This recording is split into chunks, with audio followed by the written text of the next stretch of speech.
Good morning. Good morning and welcome to First Unitarian Universalist Church of Columbus. I'm Reverend Dr. Marion Stewart. It is my pleasure to bring you today's service, our summer service collective, where this church is the host. These services are pre-recorded, and I will say that we wanted to record this service in June when the theme was coming back strong, and little did we know that the pandemic would come back strong. But what is coming back strong now? What does it look like now? So we're going to pull out some examples of what that might look like in our service this morning. I'm glad you're with us in person and online. For everybody online this morning, I want to share with you just at the top a few joys and sorrows that we do have and cares. We will also have coffee hour after the service. The board is hosting the online coffee hour, and you will need to go to your link that was sent in the email for coffee hour this morning. It will start directly after the service. And for those of you here, we'll have a short discussion. And for everyone, we look forward to next week when we go live with our live streaming. And you're welcome to come in person, but because of the pandemic, we have very limited numbers for seating, but we have some overflow in Beach Hall if, to accommodate those who do come, but we strongly encourage you to experiment with live streaming. We've spent a lot of effort on this, and it's very exciting. It'll be a whole different experience, and I think you'll enjoy that. So we'll send more information out this week. For our joys and sorrows this morning, we want to congratulate Nate Blake. He's a senior at Capital University, and he was on the board when I was here as youth rep. I have no idea how time flew so fast that he's now a senior. But he's a senior at Capital University Conservatory of Music. He just earned second chair in the Symphonic Winds and first chair in orchestra. So congratulations to Nate Blake. And yay, that's just awesome. This morning also in our larger world, we lift up some cares and concerns. Wow, Hurricane Ida and its aftermath, not only in New Orleans and southern Louisiana, having to evacuate people even at this point, but also the deaths in New York City and the Northeast. And the wildfires continue. I hope no one says that climate change hasn't impacted us, and we will look at ways that we can address this in the coming weeks, months, and years. I also want to lift up women everywhere and families everywhere as a result of the Texas decision, a Supreme Court decision to allow a very draconian measure to take place in the reproductive choice, reproductive health care arena. I hope we can figure out some way to do something about that for women and families everywhere. We will lift up more joys and sorrows during coffee hour and in discussion in person after this service, but right now I would like to shift over to the actual service that's pre-recorded. It is the final service of our summer series, and we hope you've enjoyed it and learned a lot from experiencing how other churches and congregations hold their services. So let's see if we can do that.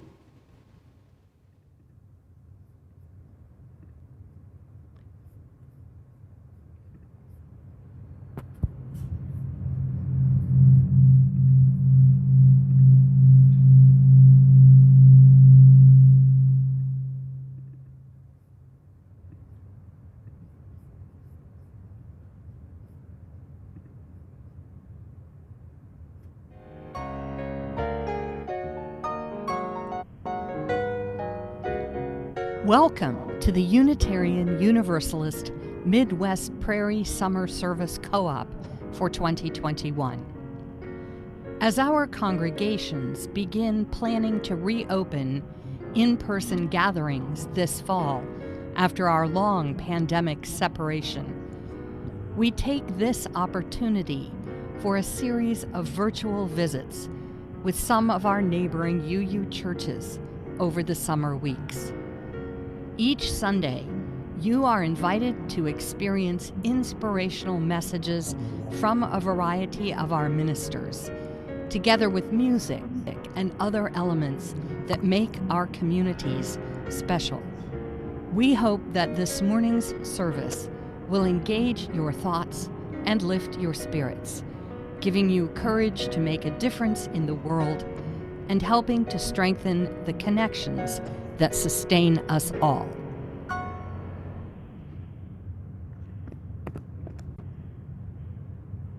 Good morning.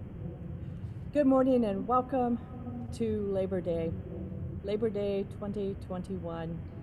I'm the Reverend Dr. Marion Stewart. It is my pleasure to serve the First Unitarian Universalist Church of Columbus as senior minister. We're so glad you've joined us today. On this Labor Day, I'd like to thank workers everywhere, especially those who work on the front lines, including those in doctors' offices and hospitals. As the pandemic rages on and drags on, we lift up the people helping to keep our stores running, food on our table, and caring for us when we are sick. We acknowledge workers everywhere who are changing the expectations of the days and hours they work, the place they work, and how much they get paid. With so many changes and demands in the labor market, it has become an employees market, shaking loose decades of erosion from the heyday of the labor movement. We celebrate this Labor Day as a work in progress. We have many things to be grateful for on this day that we've been given. Let us begin our time together by acknowledging the land which holds us. It has been inhabited for thousands of years by indigenous peoples. In Central Ohio, some of the names of the tribes, peoples, and cultures who preceded us are the Adena, the Hopewell, the Wyandot, the Miami, the Seneca, and the Cuyahoga. In 1830, Native peoples were violently removed and pushed to lands west of the Mississippi. It is difficult to imagine how to hold this legacy with integrity, but here we are, trying. Held by this beautiful land and holding these difficult truths, may we be grateful, thoughtful, and humble.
Good morning.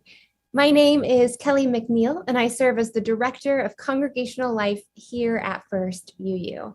It is so very good to be with you this Labor Day weekend. As we wrap up our tour around the Heartland, we want to say thank you for warmly welcoming us into your homes and your congregations this summer.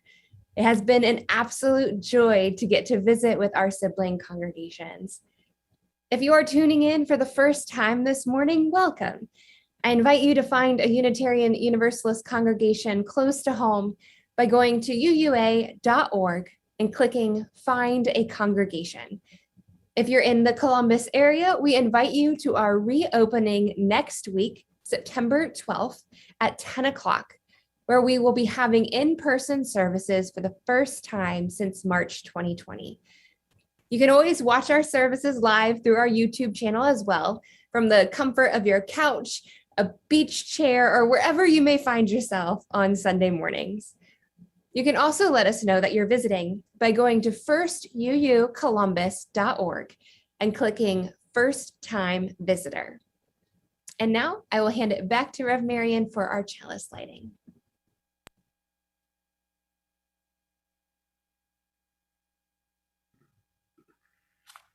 Thank you, Kelly. If you have your chalice or candle nearby, I invite you to bring it close so that we can light our chalice together. We light our chalice this morning with gratitude for the permission given by Reverend Michael Tino for use of his words. His words, "For you are essential," are found in the new meditation manual, Shelter in This Place, Meditations on 2020. Your life is essential. Your body is essential. Your presence here in community is essential. Here we mourn the dead. Here we rage at injustice. Here we learn and grow and stretch and challenge ourselves. Here we plan and build beloved community, and here we remember what is greater than ourselves. Here we celebrate joyous milestones and mark the season's turnings. Our work here is essential because we are essential. Not just those of us who are here, but all of our siblings of every faith, color, and identity. All of us are essential. Come, let us worship, connected, whole, essential.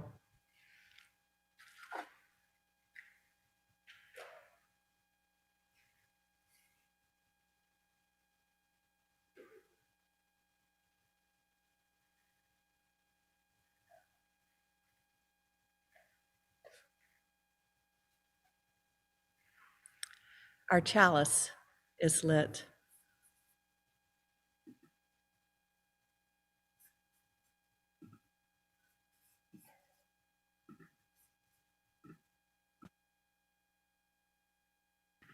I invite you to sing together, Blue Boat.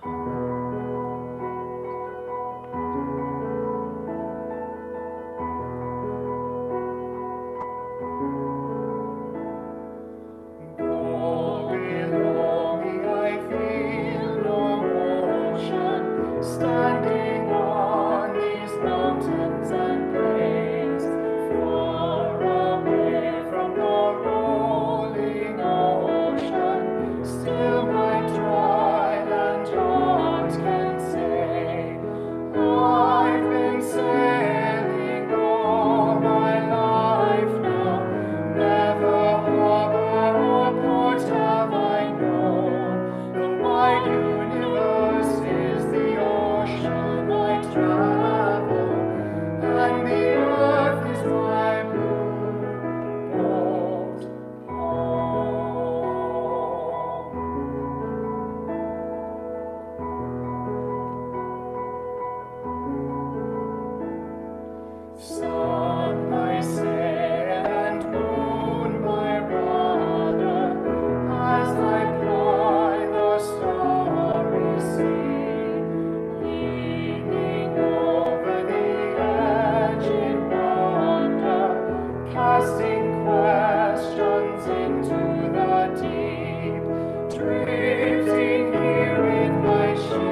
Good morning.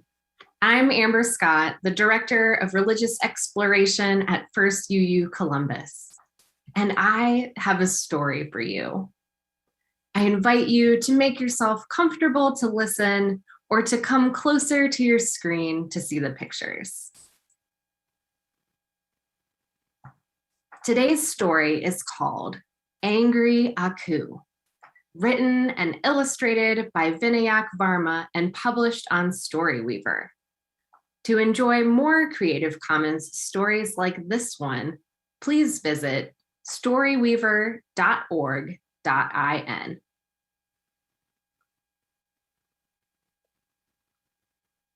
When the last school bell rang, all the children laughed and screamed with joy. All except Aku. Aku was very angry. Aku, look at the pretty sunflowers, said her papa as they rode home through a field. Humph, those flowers are too yellow. They make my eyes hurt, grumbled Aku. Aku, look at all the monkeys, said her papa, pointing at the roof of their house. Ugh, griped Aku. Shoo, go away. Shoo, you pests. Here, have a glass of milk, suggested Papa. It'll cool you down. Said Aku. I don't want any. Try one sip at least? Okay, fine, said Aku, and tried a sip. It wasn't all that bad. So she had another sip and another. Her milk cup was empty in no time. How about a snack? Asked Papa. Pfft, muttered Aku. Try just one little bite. Okay, fine, said Aku, and took a bite. It was actually quite good. So she took another bite and another. The snack plate was empty in no time. Nice work, said Papa. Now will you tell me why you're so angry? No, said Aku. Was it something I did? No. Was it something Mama did? No. Did something happen at school today? Maybe. Oh, I see. Would you like to draw it? Asked Papa. Here's a blank piece of paper and some crayons. Okay, fine, said Aku. Aku drew a brick. This is the terrible brick that I tripped over this morning, said Aku. You're right, said Papa. That does sound terrible. Next, Aku drew a boy. This is Biku from my class. He laughed at me when I fell down, moaned Aku. It hurt my feelings. You're right, said Papa. He shouldn't have laughed at you. That was not very kind. Then Aku drew a cookie. This is the chocolate chip cookie from my lunch, said Aku. It fell out of my lunchbox and rolled away when I tripped over the terrible brick.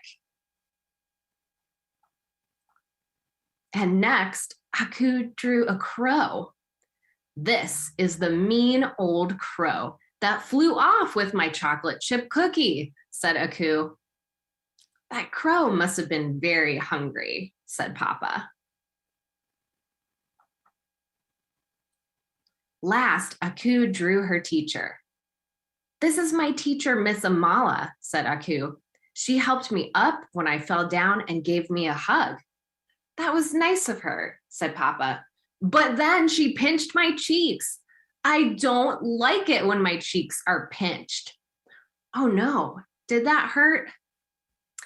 A little bit, but I'm okay now, admitted Aku. That's good, said Papa. Aku, you draw so well, said her Papa. You're a real artist. Will you draw something for Mama too? Okay, agreed Aku, who was feeling much more sunny and started to draw some more. This is a little white mouse, and this is a boat, and this is a coconut tree. And this is a sunflower, and this is your bicycle, Papa, and this is a dog, and this is a frog. And in no time at all, Aku had forgotten all about the terrible brick that made her trip and fall, and about Biku laughing, and about the cookie-stealing crow, and about her teacher pinching her cheeks. Aku even forgot to feel angry. The end. In this story, Aku's Papa helps her find strategies to work through her feelings. There are many things that we might feel sad, scared, or very angry about. I invite you to consider what strategies you might use to center yourself and your loved ones during these strange and difficult times. Here are 10 ideas for things you can do if you feel angry like Aku. 1, laugh loudly or jump around with your arms in the air. 2, breathe in and breathe out very, very slowly. 3, drink some water, juice, or milk to cool down. 4, have a snack. 5, tell someone how you're feeling. 6, write your feelings down. 7, draw or paint a picture of what you're feeling. 8, make a sculpture with some clay. 9, write a song about your feelings and sing it out loud. And 10, dance like a monkey. Next, we will hear from Reverend Dr. Marion Stewart for our reflection.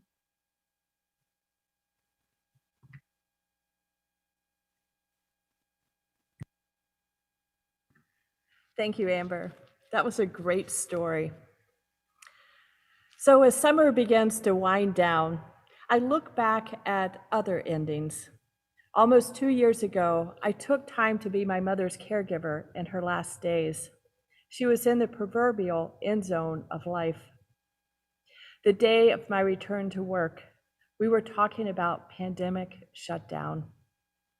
And going into this summer, I thought we were in the pandemic end zone, ready to return to life's playing field. We were coming back strong.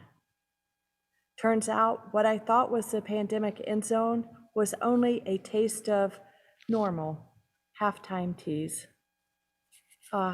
Teasing about being normal.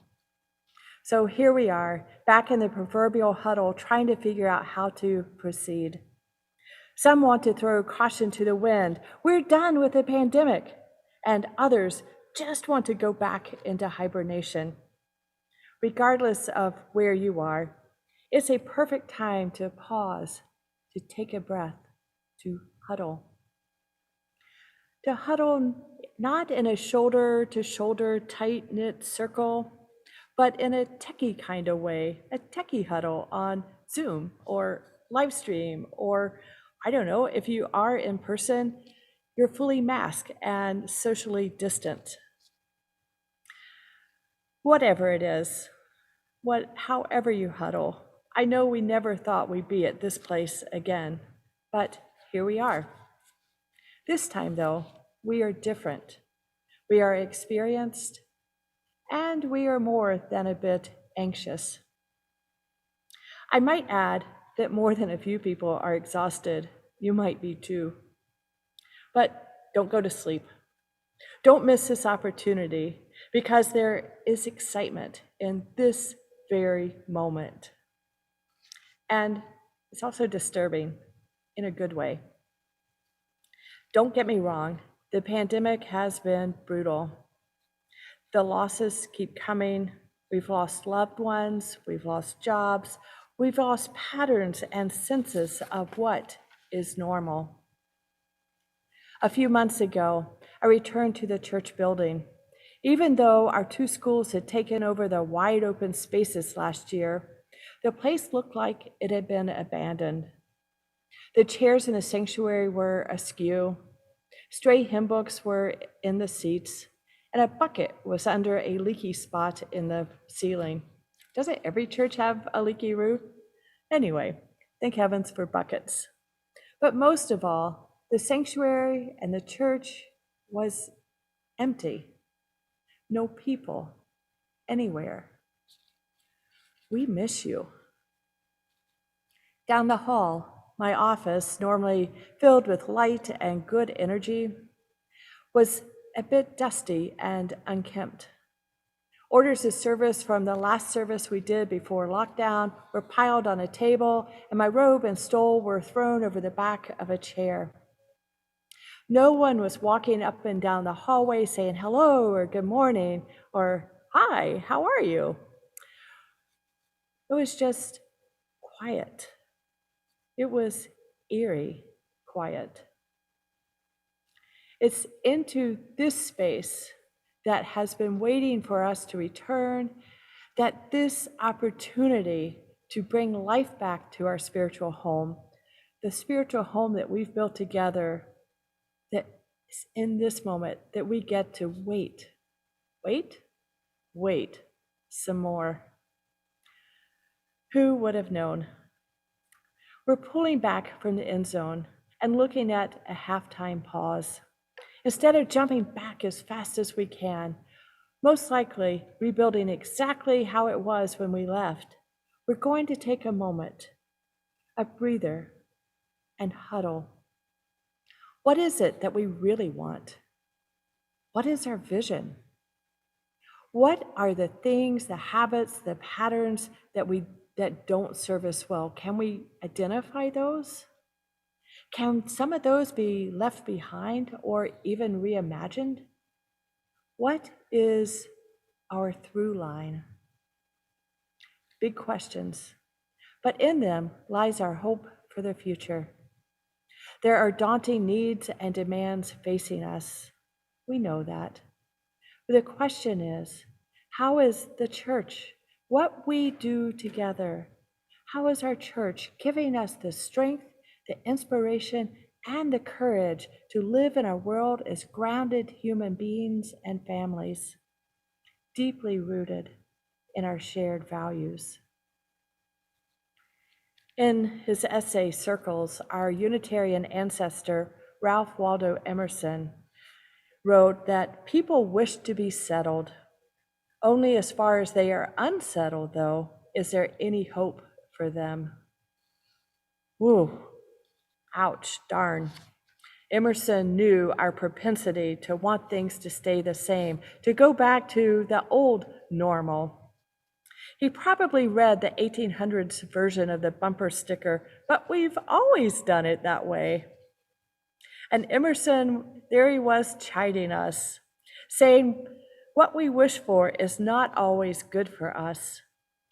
There's only hope if we have one of those unsettling moments like Jesus had when he flipped the tables over in the temple.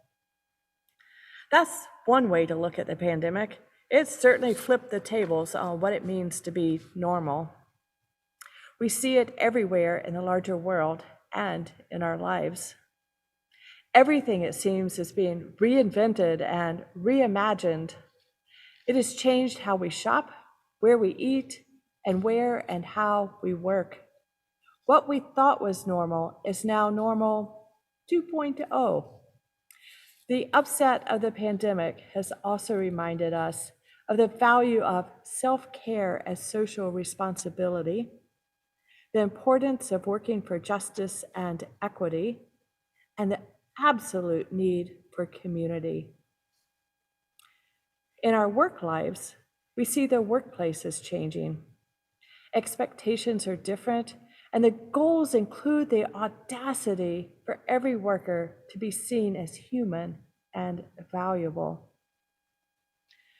We see the church changing, small ways that seem big, meetings on Zoom, church on screen while sipping coffee in our pajamas, or Zoom coffee hours that break us up into rooms with people we don't always know. Turns out, they are the first half of the game's aspiration of the pandemics, of whatever it is you want to call this. All of that was warm up. Our question now is, what are the big new ways that we need to get unsettled to go to what's next? What's in our DNA that needs to be re-examined, expunged, or celebrated? How do we rebuild our church so that it embodies our mission? How do we build a vital church that meets the needs of the now, but also the demands that can take on the future? In a book that I highly recommend for every board and every leader, How to Lead When You Don't Know Where You're Going, Leading in a Liminal Season, Susan Beaumont talks about the tension between the driving forces and restraining forces. It's like a yin and a yang. There's a drive to move away from the status quo. At the same time, there's a drive to support the status quo. Think about a congregation that meets at a certain time on Sunday mornings because that's the way it's always been. The long-timers love it, but the younger folks, well, not so much. Our natural impulse is to restore equilibrium, to quiet the noise of friction. We don't change the meeting times. We put off maintenance because we need to balance the budget. We ask long-serving members to serve just one more term. Shifting any of these raises the anxiety level at a time when our anxiety over the pandemic is already high. You might be asking, so why would we want to add more stress to the system? We do it because, as Emerson says, it is only by being unsettled that there is any hope. Ouch. If you are a leader, or even a minister, you often get rewarded for squelching the tension, resisting change, and maintaining the status quo. Trailblazers are seen as heroes only after the fact. I'm wondering if there's another way. Instead of looking at this dualistic forced choice, status quo versus change, either or, one way or the other, could we look at the driving forces on either end of the continuum as complementary instead of opposites? Not to exclude either, because both are necessary. Just like gravity weighs us down and keeps us in place, but the same gravity also keeps us from flying off. Let's make friends with the driving forces of change and the driving forces of resistance to find the sweet spot of opportunity. Just like in our story earlier, there are feelings everywhere. They can haunt us, support us, and challenge us. In the story, Aku's father, or Papa, sees her anger. He comforts, milk, a snack, and a listening ear. Sensing Aku cannot directly talk about why she is so angry, Papa invites Aku to draw it. The story comes out in pictures, and Aku's anxiety eases. Her spirit is refreshed. Aku is ready to face the world again. If we learn ways to listen and face our own anxieties, we can come together to rebuild our church homes in creative ways. We can do it even as Susan Beaumont recommends in her book. We can invite disruption. Egads, invite disruption, you say? That's crazy. But yes, Beaumont says organizations adapt when they yield to disturbance. When we take a step back and invite disruption, we also open ourselves to innovation, and innovation eventually leads to coherence and a new macro order. Two quick stories about creating a vital new order in existing congregations. These are some of my stories, but I share them with you. Years ago, I interned at a tiny congregation.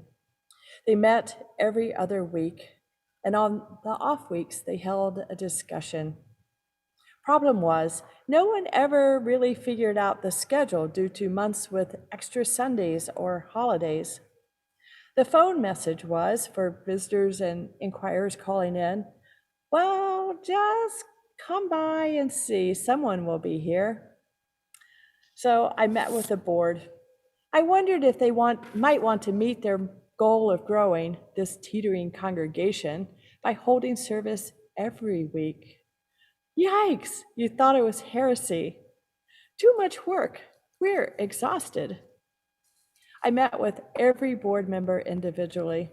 I listened to their fears, and I invited them to consider what might happen if they dared to have service every week.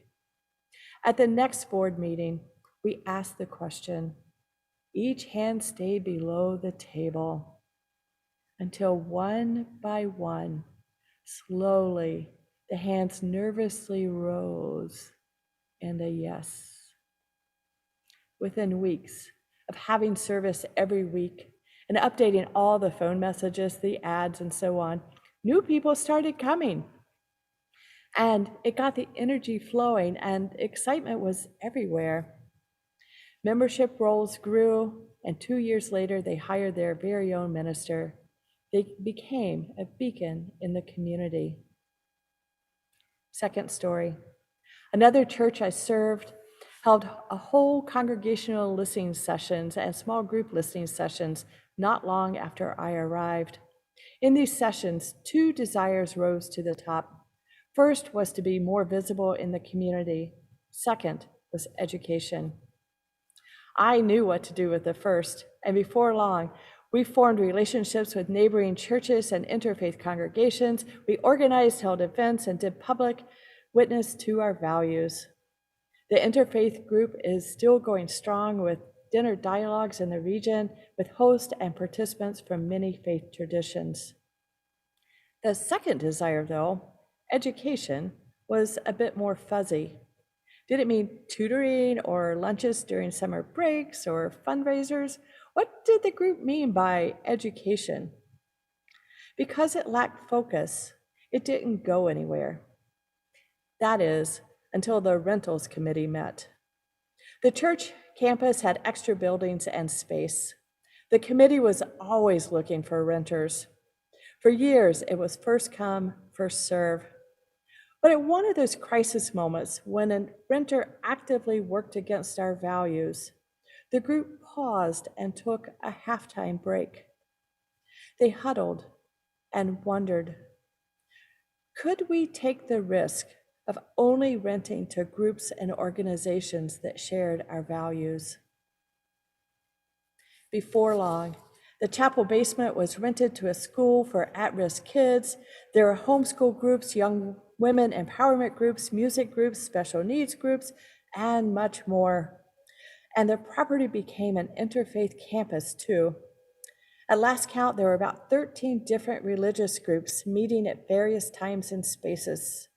We even encouraged the education groups to work together, to talk together, as well as the faith groups to work together and talk together.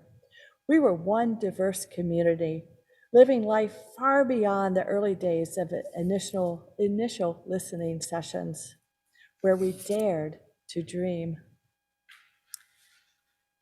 What could your church do if you dared to dream? Can you set aside the anxieties of the moment and engage in that enchanted space of wonder? Don't be afraid to flip the tables, to change the script, to reimagine the ordinary. We don't always have to do it the same way, you know. What would it look like to listen deeply to our wishes, our desires, our dreams for the church? Hold on to that. Hold on to it and treasure it. Put it out there with the ideas and dreams of others. That's where the energy of the future is. A collaborative thinking together and recreating, reimagining. That's where the hope is. Be excited and also be resilient. The cycle of emergence, as Beaumont tells us, is a process. She writes, as the cycle of emergence unfolds, structure gives way to anti-structure, so a higher order, a better way of approaching things can unfold. We must let existing structures, policies, and programs destabilize so they can crumble when constituents are ready and make way for a new thing. Scary and needed. Put your listening ears on. Get a glass of milk, get a snack, and draw your imagination out onto the future.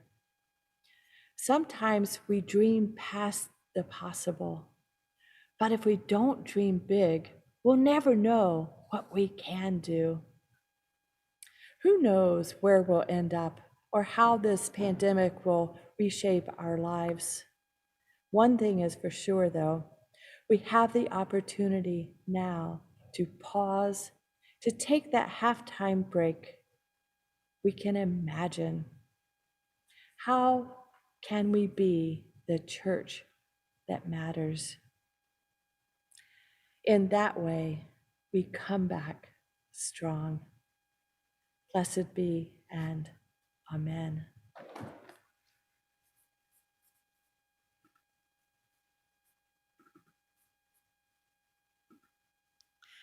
I invite you now to watch a wonderful video from our choir. Our choir couldn't meet inside to sing, so this late spring, early summer, they reimagined, how can we still keep on singing?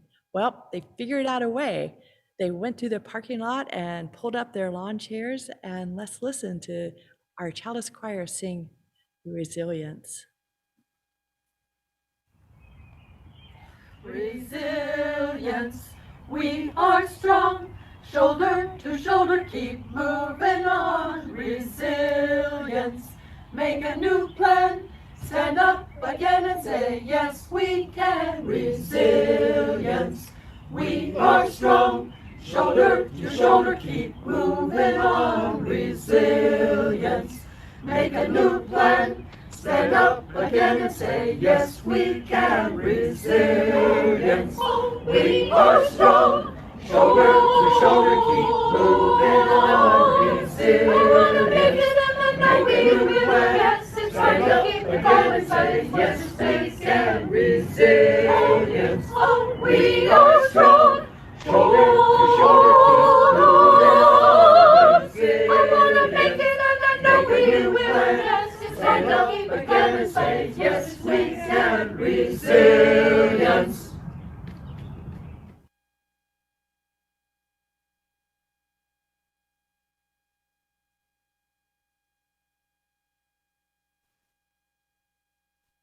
Oh, it is so good to hear you all sing again. Thank you for sharing your gifts with us this morning. Our congregations are communities of love, caring, and generosity. Together, we work for a more just world. To offer our gifts and pay our promised pledges is to say, yes, we are defined by our hearts and our deeper values. Regardless of your ability to financially contribute, we value your presence here. Here at First UU, we share the plate with a local organization who shares our UU values and is committed to making the world a better place.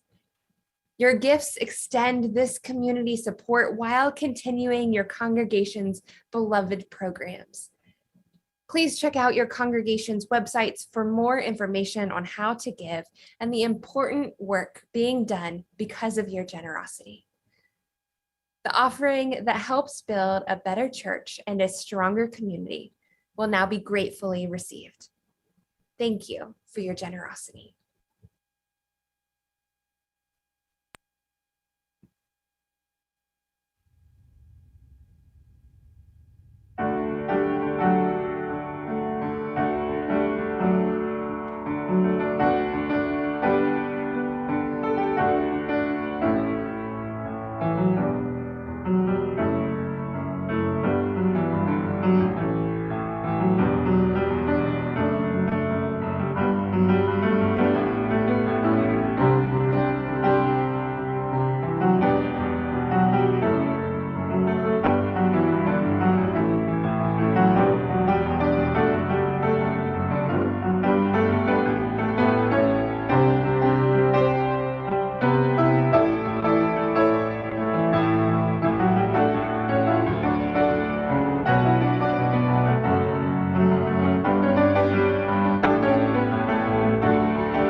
Thank you, Nathan.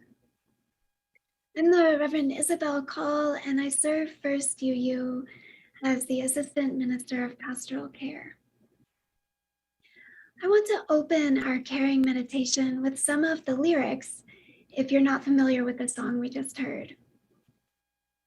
Keep me through the night, lead me to the light, teach me the magic of wonder, give me the spirit to fly. As we take this moment to pause, let us acknowledge or imagine, who is it who keeps us through the night, who leads us to the light, teaches us the magic of wonder, gives us the spirit to fly? How about a moment of gratitude for all the people and beings who, through their labors and presence, have given us our hope, our resilience? How about a moment of reverence for all that is good, even when we don't understand it?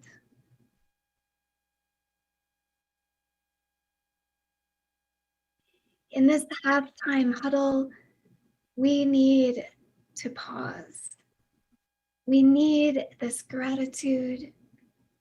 We need this reverence. We need this time and space to remember our resilience. Rooted in gratitude and reverence, take a moment now to acknowledge what is hard in your life, in the lives of those you love, in the life of this planet. You might use the next few seconds to type it into the chat if that's accessible. What is hard right now? Glennon Doyle, in her introduction to her podcast, We Can Do Hard Things, says this: because we experienced the hardship of the pandemic collectively, many of us finally acknowledged what was true before COVID and will be true after, that life is freaking hard. We are all doing hard things every single day. Things like loving and losing, caring for children and parents, forging and ending friendships, battling addiction, illness, and loneliness, struggling in our jobs, our marriages, and our divorces, setting boundaries, and fighting for equality, purpose, freedom, joy, and peace. We can do hard things, says Glennon Doyle. And sometimes, not always, but sometimes, often, we succeed. And sometimes, often, joy comes as a gift seemingly unrelated to our efforts. So I ask you, what joy has emerged in your life this week, this month, this year? You might use the next few seconds to type it into the chat if that's accessible. What brings you joy? Oh, sacred joy, sacred strength, and sacred resilience, keep us through the night. Lead us to the light. Teach us the magic of wonder. Give us the spirit to fly.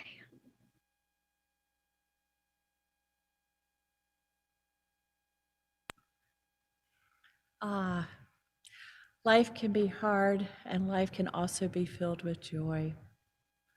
Let us think upon these things as we go into a moment of silence.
Our closing words are all about building a new way. Just like the butterfly just emerging from its cocoon, facing a new life in a new world. We too are coming back strong to a new world. We're coming back strong in so many ways, some not recognizable right now, but we are building a new way.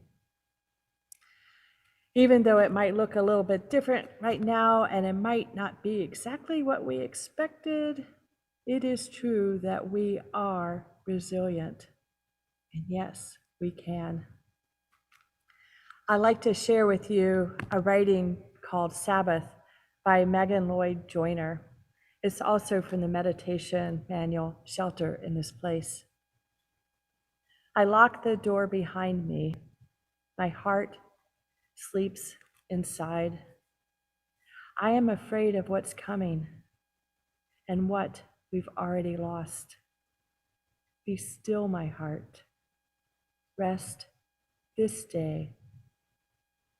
To comfort is to make strong.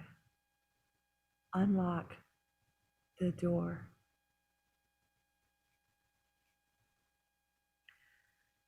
I invite you to unlock the door and let hope in. I invite you to unlock the door and let love grow. I invite you to unlock the door and let the power of you and me and us, the power of community working together, let that power shine. And speaking of shining and pouring out the power, our choir will once again lead us in a song. It's a song that our choir director, Chalice Choir Director, Dr. Brandon Moss, arranged off the words of Marianne Williamson. Let us listen as our Chalice Choir sings. You can sing along if you would like.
Our deepest fear is that we are powerful beyond measure. In so many ways, we are coming back. Strong, yes. Different, yes. If you have your chalice nearby, I invite you to bring it close once again so that we can extinguish our flame together. We extinguish our chalice to these words. I invite you to read them at home or together wherever you are. We extinguish this flame, but not the light of vision.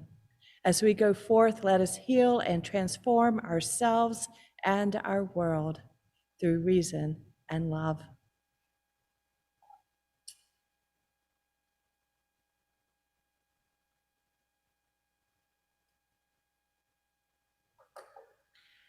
Our chalice is extinguished.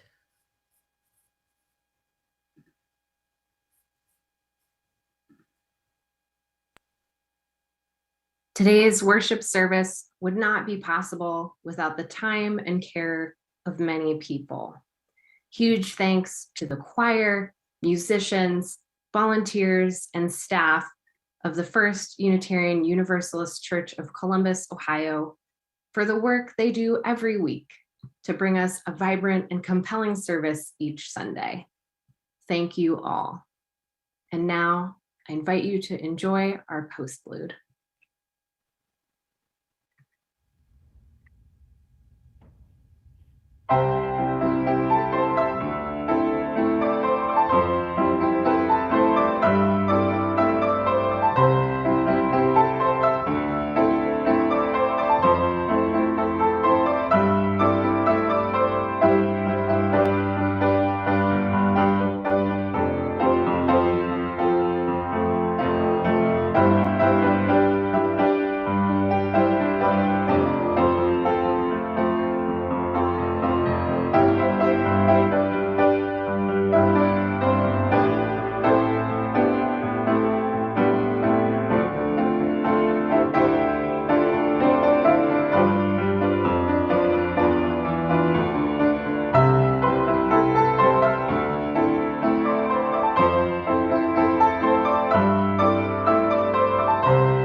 Thank you all for joining us this morning.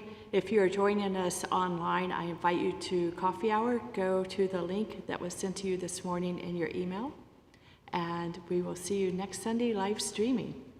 Happy Labor Day.